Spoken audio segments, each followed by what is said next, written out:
যুবক ভাইরা বুঝবে, যাকে তাদের ভালো লাগে ওই তারা এরকমভাবে SMS এ মেসেঞ্জারে বলে I like you, I like you, I love you, বলে কি বলে না? চ্যাটিং করে কি করে না? এই যুবক ভাইরা বুঝতেছ আমার কথা? তার মানে অন্তর দিয়ে তাকে ভালোবাসে, এই জন্যই বলে আই লাভ ইউ। তবে বিবাহর পূর্বে এই সমস্ত আই লাভ ইউ এইগুলা কইরো না, এইগুলা বিয়ের আগে কইরো না, সম্পূর্ণ হারাম। বিয়ের আগে অবৈধ সম্পর্ক রাখা যাবে না, কাল কিয়ামতের ময়দানে জিনাকার হিসাবে উঠতে হবে। বিয়ের বয়স হয়েছে, বিয়ে করো, এগুলো করো না।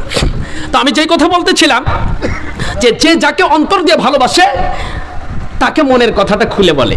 তো নবীজি বলতেছে আমি তোমাকে একটা দোয়া শিখাইতে চাই, তুমি কি শিখবা? বলে হ্যাঁ অবশ্যই আমি শিখব। তখন আল্লাহর নবী হযরত মুআয ইবনে জাবাল রাদিয়াল্লাহু আনহুকে বললেন আমার সাথে সাথে বলো, এবং এই দোয়াটা 5 ওয়াক্ত নামাজের পরে, মৃত্যু পর্যন্ত 5 ওয়াক্ত নামাজের পরে এই দোয়াটা তুমি পড়বা, কোনো দিনও যেন না ছাড়ো।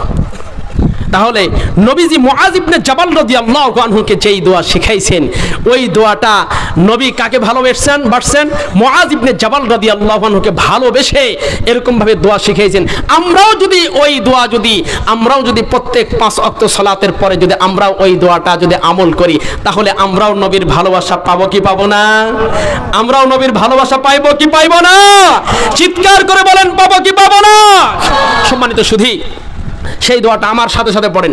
আল্লাহুম্মা আইন্নি আলা যিকরিকা ওয়া শুকরিকা ওয়া হুসনি ইবাদাতিক। আল্লাহুম্মা আইন্নি আলা যিকরিকা ওয়া শুকরিকা ওয়া হুসনি ইবাদাতিক।